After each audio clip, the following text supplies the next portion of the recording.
पिछली कहानी में आपने देखा ही होगा। अब मेरे मन भी मुझे परेशान करने लगा था। रात को नींद नहीं आती, अकेलापन महसूस करने लगी थी और दूसरी तरफ समीर डॉल के साथ अपना अकेलापन दूर करता। एक दिन मैं घर की सफाई कर रही थी, तभी मुझे सोफे के नीचे एक चाबी दिखाई दी। पहले तो मैंने सोचा कि समीर को दिखा दूं, पर समीर काम पर गया था। मैंने जब चाबी उसके कमरे के लॉक में लगाई तो कमरा ओपन हो गया। समीर तो घर पर नहीं था और काम से लेट भी बहुत आता था। मैं उसके कमरे में चली गई और डॉल को देखने लगी। ऐसा लग रहा था कि मेरे सामने कोई लड़की सो रखी हो। डॉल की हर चीज एकदम असली ही लग रही थी। उसे देखकर तो मैं भी सब्र नहीं कर पा रही थी। संडे को समीर और मैं दोनों घर पर ही होता है। मैं कुछ प्लानिंग करने लगी ताकि मुझे जो चाहिए वह आसानी से मिल जाए और काम बन जाए। मैं संडे का इंतजार करने लगी। तभी समीर रात को बहुत लेट आया। उसके हाथ में पीने का सामान था, पर उसने पहले पी भी रखी थी। उसके चलने से पता लग रहा था। तभी मैंने उसे कहा, समीर कल संडे है और छुट्टी भी है, तो क्यों ना हम दोनों पार्टी करें। उसने कहा, तुमने पहले भी पी है क्या? मैंने भी कहा, हाँ बहुत बार। पर मैं एक ही सांस में पी गई और उसको तो ज्यादा देने लगी।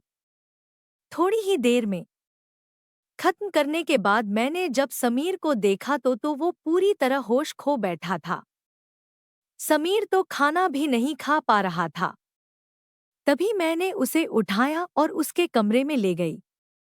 मैंने पंखा चालू कर दिया और दरवाजा बंद कर दिया। समीर इतना ज्यादा होश खो बैठा था कि उसने दरवाजा लॉक कर दिया। मैं अभी अंदर ही थी।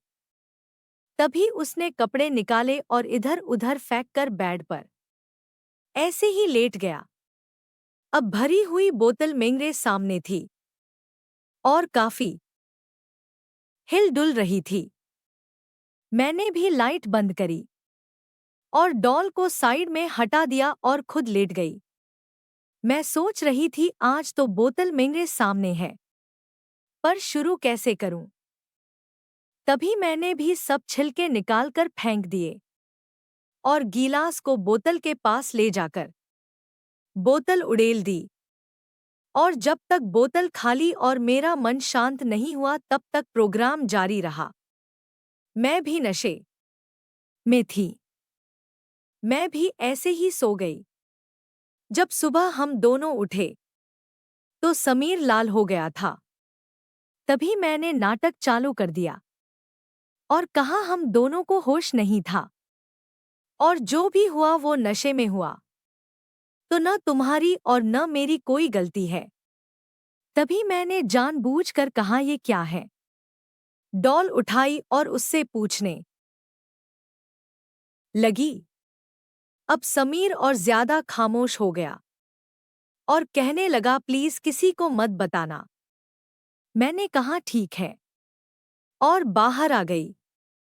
अब मुझे काफी अच्छा महसूस हो रहा था। मेरा काम भी बन गया और मन भी शांत हो गया। अब जब भी मन करता तो हम दोनों ही एक दूसरे का साथ देते। मेरी कोचिंग भी खत्म हो गई थी। अब मैं बस यही सोच रही थी, यही कहीं किसी कॉलेज में एडमिशन मिल जाए तो मजा ही आ जाए। आप सभी को धन्यवाद।